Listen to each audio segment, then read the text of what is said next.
వయసు 65 ఏళ్లు. ఆమె పేరు లతా కరే. ఆ వయసులో ఆమె పరుగు పందెంలో పాల్గొంది. ఇదేదో సరదాకి చేయలేదు. డబ్బు కోసం, కేవలం 5,000 రూపాయల కోసం పరుగు పందెంలో గెలుద్దామనే ఉద్దేశంతోనే ఎలాగైనా ఆ డబ్బు చేజిక్కించుకోవాలన్న ఆశతో పరుగు పందెంలో పాల్గొంది. ఈ రియల్ స్టోరీ ఖచ్చితంగా మీ హృదయాన్ని హత్తుకుంటుంది. మహారాష్ట్ర బుల్డానా జిల్లాలో ఒక చిన్న గ్రామం ఉంది. ఆ గ్రామంలోనే ఉంటుంది లతా భగవాన్ కరే. ఆమెకు 65 ఏళ్ళు. లతమ్మ తన భర్త అలాగే 3 ఆడపిల్లలతో హ్యాపీగా జీవనం సాగిస్తుంది. ఇక వారికి ఉన్న 3 ఆడపిల్లలకి కూడా పెళ్లిళ్లు చేసేశారు. ఆ పెళ్లిళ్ల కోసం చేసిన అప్పులు మాత్రం చక్కగా మిగిలాయి.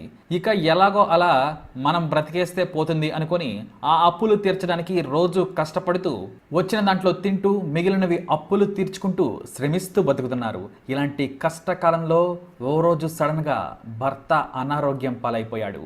బెడ్ మీద నుంచి లేవలేనంత స్థితిలోకి వెళ్ళిపోయాడు. అయితే వెంటనే ఆ గ్రామానికి దగ్గరగా ఉన్నటువంటి ఒక మెడికల్ ప్రాక్టీషియన్ ఇదేదో ఇన్ఫెక్షన్ సోకినట్టుగా ఉందని కొంచెం పెద్ద ఆసుపత్రికి తీసుకెళ్ళమని సలహా ఇచ్చాడు.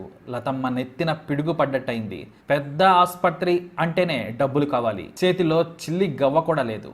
ఆ లతమ్మకి ఏం చేయాలో పాలుపోలేదు. దగ్గరలో ఉన్న ప్రభుత్వ ఆసుపత్రికి భర్తను తీసుకుని వెళ్ళింది. ఇక 2 రోజుల పాటు అక్కడే ఉంచింది. కానీ భర్త నడవలేని స్థితికి వచ్చేశాడు. ప్రభుత్వ ఆసుపత్రిలో సరైన సదుపాయాలు లేవు అని అర్థమైంది. అయినా కానీ ఏం చేయాలో అర్థం కావడం లేదు. అయితే ఇంతకీ అసలు ఏం జరిగింది అనేది తెలియరాలేదు. రోగ నిర్ధారణకి కీలకమైన పరీక్షలు చేయాల్సిన అవసరం వచ్చింది. బారామతిలోని టెర్నల్ హాస్పిటల్కి వెళ్ళి కీలకమైన టెస్టులు చేయించడం అత్యవసరమని చెప్పారు. లతమ్మకి దుఃఖం ఆగలేదు. తన దౌర్భాగ్యానికి ఆ రోజున బాధపడింది. ఇన్నాళ్ళు కూడా ఎంతో ఆనందంతో బ్రతికాం, కానీ డబ్బు అవసరం అనేది ఈరోజు తెలిసింది. భర్త పరిస్థితి పూట పూటకి దిగజారిపోతుంది. భర్త తన చేతుల్లో చనిపోవడం అనే ఆలోచనే ఆమెను ఇంకా కుదిపేస్తుంది. ఏడ్చింది, రోధించింది, మౌనంగా ఉండిపోతుంది. కానీ ఇది సమయం కాదని ఆ సమయంలోనే తెలుసుకుంది. మౌనంగా ఉండడానికి, మొహమాట పడడానికి ఇది కాదు సరైన సమయం అని ఆమె గ్రహించి వెంటనే చుట్టుపక్కల వారిని, బంధుమిత్రులని కొంగు చాచి సాయం అడగడానికి బయలుదేరింది. ఆమె వయసు 65 ఏళ్ళు. ఇంకా అంతకు మించి ఏం చేస్తుంది? ఇక ఆమెకు కొద్దిగా సాయం అందింది. బారామతి హాస్పిటల్కి ఎలాగో అలా తీసుకువెళ్ళింది. డాక్టర్లు అతన్ని చెకప్కి పంపించారు. వరండాలో ఆమె దీనంగా కూర్చుంది. ఇంటి దీపాన్ని ఆర్పవద్దని కనబడని దేవుళ్ళందరికీ కూడా మొక్కుతూనే ఉంది. ఇక ఇంతలో డాక్టర్లు పిలిచారు. ఆ టెస్టులు చాలేదు, ఎంఆర్ఐ చేయించాలి అని అన్నారు.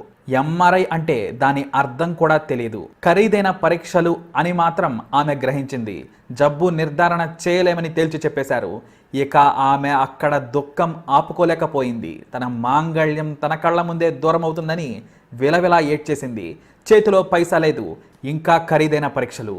విపరీతంగా రోధిస్తోంది. ఆమె కన్నీళ్లు, ఆమె మాట వినడం లేదు. అయితే ఆ రాత్రికి ఆ వరండాలోనే పడుకుని ఉండిపోయింది లతమ్మ. భర్త ఆకలిగా ఉందన్నాడు. ఆమె ఆసుపత్రి నుంచి బయటకు వచ్చి 2 సమోసాలు తీసుకువచ్చి భర్తకి ప్రేమగా ఇచ్చింది. నువ్వు కూడా తినమన్నాడు ఆ భర్త. నువ్వు తిను, నేను తినేశాను అని చెప్పింది. ఆ సమోసా అతనికి తినిపిస్తూ ఆ సమోసాల చుట్టి ఉన్న కాగితం పారవేస్తూ ఒక్కసారి ఆ పేపర్ని చూసింది. మరాఠీలో పెద్ద పెద్ద అక్షరాలతో ఉన్న ఒక ప్రకటన ఆమెకు కనిపించింది. బారామతి మారథాన్ గెలవండి, 3,000 రూపాయల నగదు పొందండి అనే ప్రకటన అది.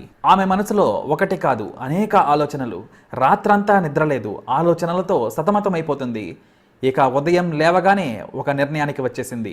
2013లో డిసెంబర్ నెల 19వ తారీఖున బారామతి మారథాన్ మొదలు కాబోతుంది. పోటీదారులందరూ కూడా స్పోర్ట్స్ బట్టలు, బూట్లు కట్టుకుని సిద్ధమైపోయారు. అయితే వారి పక్కనే 9 గజాల నేత చీర కట్టుకుని కాళ్ళకి కనీసం చెప్పులు లేకుండా తడి కళ్ళతో నిలబడ్డ 65 ఏళ్ల లతమ్మ పోటీలో పాల్గొనడానికి అనుమతి అడిగింది. పిచ్చిదానిలా చూశారు, వెర్రిదానా అని వెక్కిరించారు. కానీ ఆమె పట్టు విడవలేదు. వారిని బ్రతిమిలాడింది, ప్రాధేయపడింది. చివరికి బరిలోకి దిగింది. ఇక పోటీ మొదలైంది. లతమ్మ చీర నుండి కాళ్ళు బయటికి లాగింది. ఉడుములా పరిగెత్తసాగింది. ఆమెకు తన వయసు గాని, కాళ్ళకి గుచ్చుకుంటున్న రాళ్ళు కానీ, ఎర్రటి ఎండ కానీ ఏమీ తెలియలేదు. తెలిసిందల్లా గెలవాలి, గెలిచి తీరాలి, ఆ 3,000 నాకు కావాలి, నా భర్తకు టెస్టులు చేయించాలి, సరైన వైద్యం అందించాలి, నా భర్త బతకాలి, తనకి జీవితాంతం తోడు ఉండాలి. అదే లక్ష్యం, అదే వేగం, అదే పరుగు, అదే జీవితం, అదే విజయం. విచిత్రం ఏమిటంటే ఆ బారామతి మారథాన్లో ఆమె గెలిచింది. చరిత్రను తిరగ రాసింది. ప్రజల చప్పట్లు మారుమోగిపోయాయి. ప్రతి ఒక్కరు కూడా ఆమె ఎవరు ఏమిటి అని తెలుసుకోసాగారు.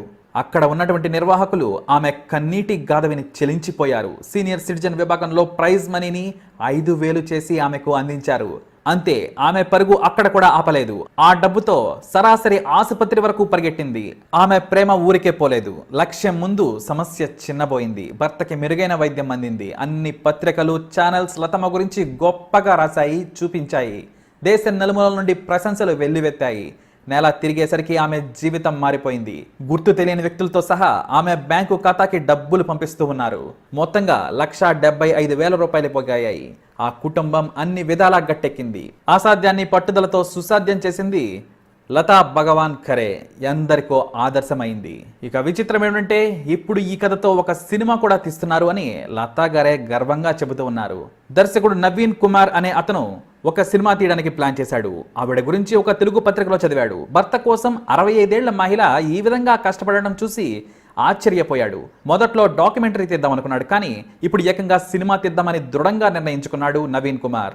ఇక మరో విశేషం ఏమిటంటే వారు తీసే సినిమాలో స్వయంగా ఆ పాత్రను ఆమె పోషిస్తున్నారు. ఇక నవీన్ గారు షూటింగ్ లోనే ఓ సన్నివేశం గురించి కూడా మనకు చెప్పడం జరిగింది. ఓ రోజు కాళీ సరస్సులో ఒక సీన్ షూట్ చేస్తున్నారు. ఆ సీన్ లో ఆమె పరిగెత్తుకుంటూ రావాలి. అయితే అనుకోకుండా ఆవిడ జారి పడిపోయారు. షూటింగ్ దగ్గర ఉన్న యూనిట్ మొత్తం కూడా కంగారు పడి ఆమె దగ్గరకు పరిగెత్తుకుంటూ వెళ్లారు. అప్పటికే లేచి నిలబడి మా వైపు చూసి నవ్వుతూ ఉంది లతమ్మ. నేను బాగానే ఉన్నాను, ఇది మళ్ళీ చేద్దాం అని అన్నారు ఆవిడ. అంతే, ఆ మాటకు డైరెక్టర్ కంట్లో నీళ్లు తిరిగాయట. ఈ సినిమా నిర్మాణ బృందంలో ఒకరైన ప్రతి కచారే అనే వ్యక్తి ఈ విషయాన్ని తెలియజేశారు. ఇక లతమ్మ భర్త ఆమెను చూసి ఎంతో గర్వపడుతూ ఉన్నారు. తన గురించి ఏమాత్రం ఆలోచించకుండా నా చికిత్స కోసం లత పరుగులు పెట్టింది. ఈ వయసులో తను నా కోసం ఇలా చేయడం చూస్తుంటే నాకు చాలా బాధగా ఉంది, కానీ తనని చూస్తే నాకు చాలా గర్వంగా కూడా అనిపిస్తుంది అంటున్నాడు భగవాన్ ఖరే. మరి ఫ్రెండ్స్, విన్నారు కదా లతమ్మ గారి కథ. జీవితంలో ఆటుపోట్లు ఎదురవుతూనే ఉంటాయి. ఎప్పుడు ఏ సమస్య వస్తుందో ఎవరికీ తెలియదు. 65 ఏళ్ల వయసులో ఆమె అలా చేస్తుందని ఆమెకే తెలియదు, కానీ ఆమెకొచ్చిన సమస్యే ఆమెను గట్టెక్కించింది. మౌనం, దుఃఖం సమస్యలకి పరిష్కారం కాదు, ఏదైనా సరే తెగించాలి అని లతమ్మ నిరూపించింది. విన్నారు కదా లతమ్మ గారి కథ. జీవితంలో ఆటుపోట్లు ఎదురవుతూనే ఉంటాయి. ఎప్పుడు ఏ సమస్య వస్తుందో ఎవరికీ తెలియదు. 65 ఏళ్ల వయసులో ఆమె అలా చేస్తుందని ఆమెకే తెలియదు, కానీ ఆమెకొచ్చిన సమస్యే ఆమెను గట్టెక్కించింది. మౌనం, దుఃఖం సమస్యలకి పరిష్కారం కాదు, ఏదైనా సరే తెగించాలి అని లతమ్మ నిరూపించింది. అందుకే ఆమె తన భర్తను కాపాడుకోగలిగింది. మరి లతమ్మ కథపై మీ అభిప్రాయం ఏమిటో తప్పకుండా తెలియజేయండి. ఈ వీడియోని లైక్ చేయండి, షేర్ చేయండి, మా ఛానల్ని సబ్స్క్రైబ్ చేసుకోండి.